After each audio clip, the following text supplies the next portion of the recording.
Okay, I'm just going through the material I have. I have some cypress that I bought probably 20 years ago. It was probably the last time I bought cypress from one of the lumber wholesalers in Ontario. I gave up though because there was just way too much sapwood in the wood. Here's an example here. Actually, this one here. Tell by looking at the end of the board, there's the center of the tree. And the white stuff on the outside is sapwood, which is the part below the bark. It is something that has very little decay resistance. And looking at this board here, it looks like, okay, maybe this started off as a 1-inch thick board. There wasn't quite enough thickness at 1 inch to resaw it into 2 planks. So I just planed a 1-inch board down to 3/8, thinking, okay, at least I can get something out of this. So looking at this center part here, it looks like, okay, maybe I can get a plank out of here. But if I flip it over, which would be the outside of the tree,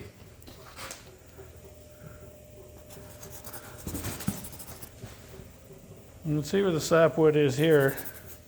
It's kind of hard to capture with a camera, but you can see that it is only a little bit of sap or heartwood in the center of this board here. The rest of it is all sapwood. And before I got down to this thickness, it was all the same color. So that's the difficulty with cypress, or the new stuff you buy in the lumberyard today, is that the sapwood is almost the same color as the heartwood.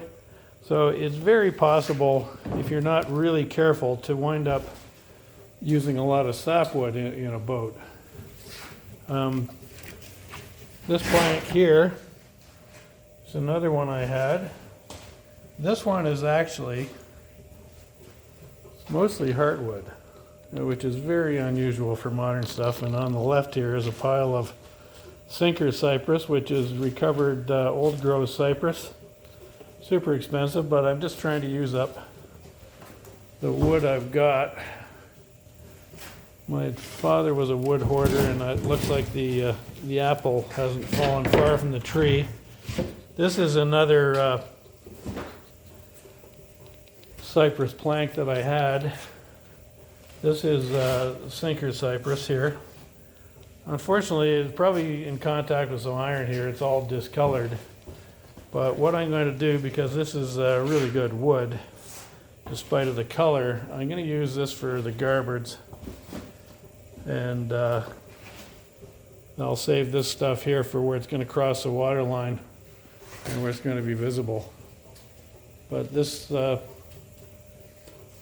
one here has actually no sapwood at all, the sinker stuff here, but you can kind of tell on the edge of this one here where the sapwood is. Unfortunately, there's just not enough heartwood in that entire plank to in that entire board to get a plank out of.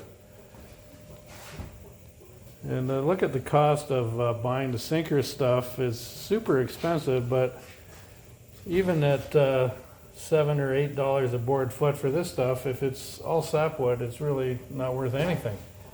So that's why I always kind of go to the sinker stuff, or I have for about the last 15 years. It's about the only cypress that I would consider using now. It's just I've wasted far too much time and effort with this stuff that you buy in Ontario.